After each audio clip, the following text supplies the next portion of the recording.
Okay, in this video we're going to talk about the clicker and clicker training. Now clicker, this is something that I stayed away from myself for several years. I don't know why, because it makes things a lot easier, especially if you have a really quick twitch dog. 11 is certainly not a quick twitch dog. Now a little tip, I have it on a little dangly deal. If you get electronics, I always did this thing and I always used to throw it away, but it's nice and handy if you're doing clicker training just to have it, be able to click right away. Now the one thing you never want to do with clicker training is do this. It's not a remote control. Don't click like that. The click is to indicate you just did the exact thing that I want. I'm going to get a treat in your mouth as soon as I possibly can. So now, in order to do that, we want to create an association, a positive association. So to do that, we have to first prime the clicker. You want to prime the clicker anywhere from about 3 to 5 or 6 times. I have about 10 treats in my hand here. What I'm going to do is I'm going to toss a treat on the ground. The second that 11 licks it up, I'm going to click. Dogs look through association. This is a version of classic conditioning, Pavlov's dog. So what I'm going to do is throw it on the ground. When the dog licks it up, I click, and that's going to, after a while, become synonymous with the treat being in my mouth. So then I go this way. I'm just going to do these individually. It's a fun game for the dog.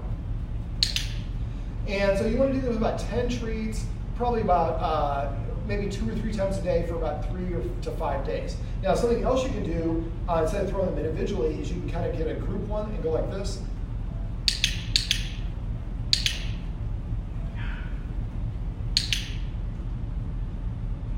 There we go. So don't start using the clicker for clicker training until you have actually primed the clicker properly.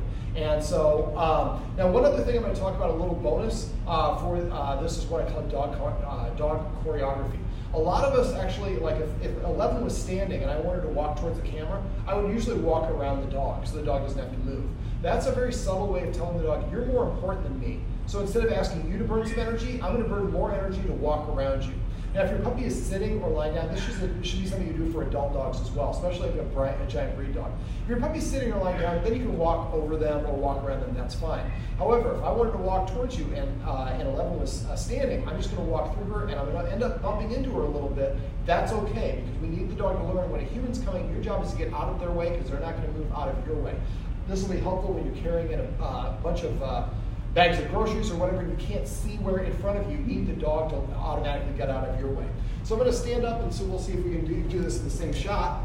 It's 11. So I'm just going to walk through as if she's not there. Don't deviate. Now what a lot of people do is they'll do something really funny is they'll walk like this. So they get near the dog and they start going, don't do that. It looks ridiculous and all your friends will make fun of you, but it also isn't going to achieve what you're looking for. The other thing a lot of people do is if the dog is here and it's an adult dog, they shove walk. Dogs have what's called an opposition reflex. If you shove your dog, it is programmed to push against you. If you pull the leash, it's programmed to pull against you.